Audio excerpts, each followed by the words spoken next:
To me, honestly, he holds the keys to the kingdom, right? Yeah. So he should be in the most dangerous spots, to be honestly, a free license to go where he wants, to find gaps, but basically in the middle of the field. And Pineda has the right idea in that you have to have outside people to draw people away from Almada. Yeah. He just has the wrong guys doing it. And he has those guys doing it, and we're so vulnerable in the back, we don't need it. It should be, his airplanes who are not only getting down the wings, but also opening it up for Almada. His airplane is Araujo. Yeah. Now, I would never have let Moreno go because I would have had the bookend be Moreno, but he's gone. But Moreno was an airplane. He was more of a skilled player, but he can go by people. But he kind of slowed down after he went by them with a quick burst. I would say Wiley's more of your other airplane. Right. He's the only other guy who has pace to get. Now he's got to prove it. I mean, in terms of being able to go 90, but to your point, he can definitely go for 30. I can also see, to be honest, I would be hoping that Wiley does such a good job. He forces my hand. Wiley becomes the left winger. Araujo goes inverted on the right wing, and you let that, happen, right? And then, of course, Papa Giorgio up front, right? And Papa Giorgio up front. Turning you over. Yakamakis. Yeah. So there we go. There's our starting lineup. Let's recap. We got Bragazon in the back, goalkeeper. We've got Parata, Miles Robinson, center backs, Gutman on the left, and Ronald Hernandez on the right. Sosa in front, leading as the defensive center midfielder. Yep. In front of him, we have Etienne and Almada. On the left, we have Araujo, Brooks, Lennon to start on the right as our airplanes. And then up front, we've got Papa Giorgio. Yep. I would have picked the exact same starting lineup. So we are 100% aligned, which is kind of annoying. All right. Look at there. I think I would. Yeah, I agree. Like Lennon is the X factor, and whether you bring in Wiley and do some sort of creative thing, certainly in certain games, I think you should use that to your advantage. I'm not such a big Josetu fan. So to me on the road, you would think about Ibarra coming in for Etienne if he really, we haven't seen Etienne. So we don't really know. I mean, if he's not as good a defensive player, then on the road, you might want to have Ibarra as a, we've talked about Man United and Fred, who was brought in for Man United to be the defensive midfielder. He's an awful defensive midfielder, right? Because he's all action. He gets in tackles. He wins balls all the time, but he also is rush of blood to the head. He's all over the freaking place. He has no discipline, right? And he does crazy things. So in the end, it doesn't work because he makes 4, 5, 6 awesome plays and then gives up a goal, right? But when you play a real defensive midfielder like they have in Casemiro, and now in certain moments you play Fred in front of him. Now you have 2 defensive midfielders who the front guy can be much more aggressive. You can really do damage. And to me, Ibarra looks like that. He's a little bit more aggressive. He's not as smart reading the game as Sosa is, but he's a good in the tackle. He wins the ball back. He's feisty. He gets in fights. You like that, right? Yeah. And on the road, playing Ibarra in front of Sosa as a destroyer works for me, or late in the game when you have a lead. I feel like when everything else is working around Ibarra and it's set up the way, he can really play well. Yeah. But when it's not, he makes silly mistakes and looks out of place. But I think that's more about the thought of what's around him and setting him up for success on his own. But the key is, Pineda has the right idea, which is you've got to open up space for Almada and you have to have guys who can get in behind. Here's the problem, though.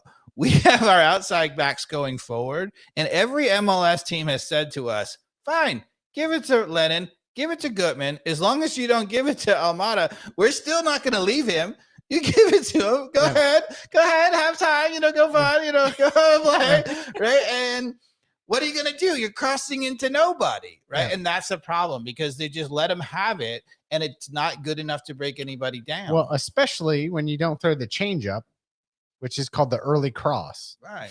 We never play the early cross anymore because we don't have that commitment for those guys to get in the box early, which I'm really hoping Papa Giorgio can show that he can press the line forward, create the creative space for Almada maybe to pick it back up and make another beautiful pass, or let Lennon bomb down and make an early cross.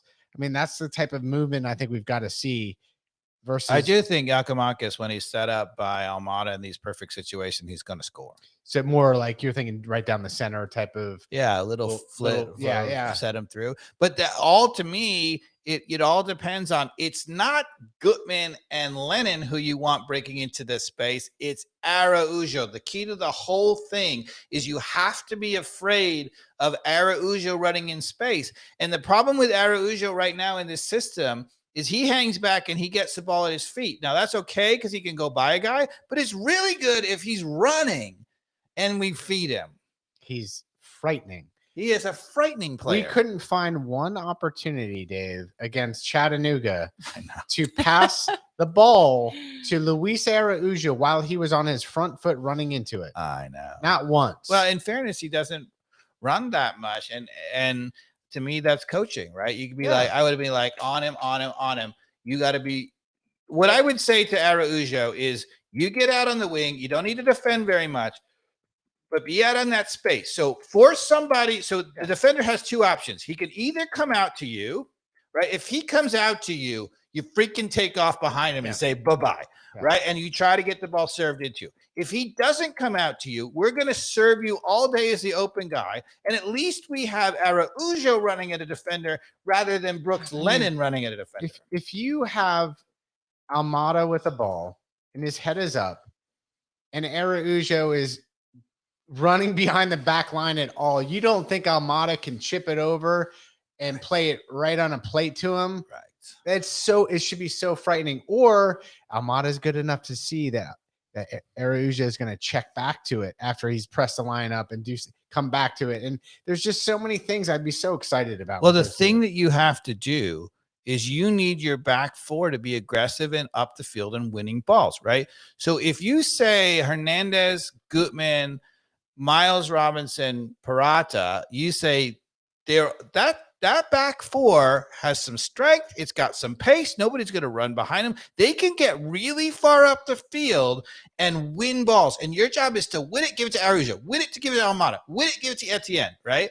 And just recycle it and forget about we don't want you on the end of a run. Yeah. We mostly want you just winning balls at midfield. Yeah. Which Gutman and Hernandez can do. Because the moment you have it marked up, you're going to see an absolutely brilliant Sosa, because the only way you can beat Sosa is they have an easy outlet. There's nothing he can do about it. Yeah. As soon as you have it marked up, now Sosa can go hunting. Yeah. And when Sosa goes hunting, I don't know if you've been watching Casemiro at Manchester United, but he's turning the ball over all the time. And if you have Ronald Hernandez behind Lennon might start playing really well, and I'll get off his back a little bit. Yeah. You know what I mean? Like, it's just.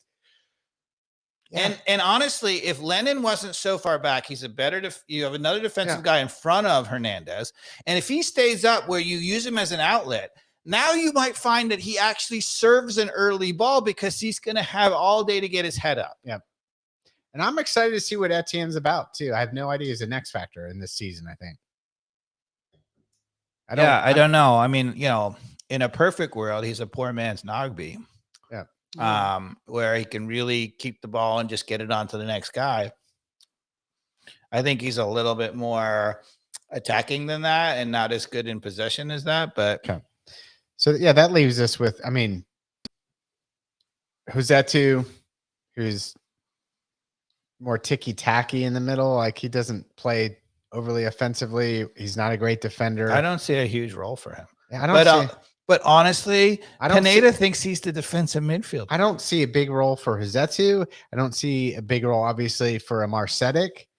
No, we haven't even talked I was about to say. And he's going to be the starter, probably. Oh, God, no. Don't even say that. That's ridiculous. It's just seriously ridiculous. He's going to be the starter. No, he's not, Dave. Yes, he is. On opening You day. shut your mouth. What am I Straight doing? jacket.